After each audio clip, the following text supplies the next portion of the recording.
মালদার মানিকচকে বেসরকারি শিক্ষা প্রতিষ্ঠানের ছাত্রের রহস্যজনকভাবে মৃত্যুর ঘটনাকে কেন্দ্র করে ব্যাপক চাঞ্চল্য। বিদ্যালয় কর্তৃপক্ষের বিরুদ্ধে অত্যাচারের অভিযোগ তুলে সরব মৃতের পরিবারবর্গ। মৃত ছাত্রের নাম শ্রীকান্ত মণ্ডল, বয়স 13, অষ্টম শ্রেণীর ছাত্র। ঘটনাকে কেন্দ্র করে ব্যাপক চাঞ্চল্য ছড়িয়েছে মালদার মানিকচক এলাকা জুড়ে। 13 বছর বয়সে অষ্টম শ্রেণীর ছাত্রের ঝুলন্ত দেহ উদ্ধারের যুক্তি মানতে নারাজ পরিবার। মানিকচক এলাকায় অবস্থিত রাজমেরি মিশনারি স্কুল নামে ওই বেসরকারি এই শিক্ষা প্রতিষ্ঠান। ঘটনা তদন্তে স্বয়ং বিদ্যালয়ে থানার আইসি সহ পুলিশ কর্তারা সমস্ত ঘটনা খতিয়ে দেখতে এবং মৃত ছাত্রের সহপাঠী ও বিদ্যালয় কর্তৃপক্ষের সাথে কথা বলছে পুলিশ কর্তারা।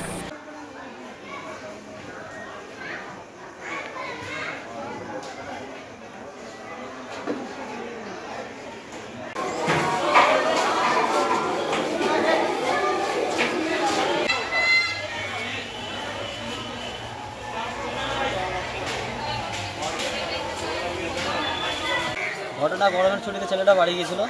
ছেলেটাকে স্কুল আনার জন্য বারবার বাড়ি থেকে বললাম, যে ছেলেটা বলছে যাবো না। কেন আসবে না কিছু কি বলেছিল? বলতে যে আমাকে স্কুলে ভালো লাগে না। এই বলার পরে ছেলেটাকে বুঝিয়ে সুঝিয়ে রাখা যায়। তারপরে কালকে রাত্রে ফোন করছে স্কুল থেকে ছেলেটার বাবাকে, মশাই যে আপনার ছেলে খুব অসুস্থ, এ বলে পাঠিয়ে দেয়। তারপরে কিছুক্ষণ পরে আবার ফোন করে যে আপনার ছেলে মারা গেছে। মারার পরে 4-5 জন আমরা আসলাম। আসার পরে দেখছি যে হসপিটালে অলরেডি মৃত্যু, স্কুল থেকে মৃত্যু নিয়ে এসছে। তারপরে এসে দেখছি হসপিটাল থেকে বের করে থানায় চলে এসছে।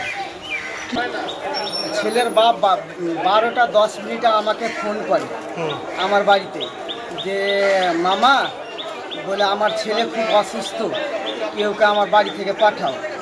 তখন আমি দেখলাম যে কেউকে পেলাম না, তো ওর মানে পিসির ছেলে, ওই যে শত্রুঘ্ন মণ্ডল, তাকে পেলাম। বললাম রে তোর বলে মামার ছেলে বলে খুব অসুস্থ, মাস্টার ফোন করলে তোর মামাকে, তোর মামা দিল্লি থেকে আমাকে ফোন করলো যে তুই তাড়াতাড়ি যাও, গার্জেনকে কল করলো।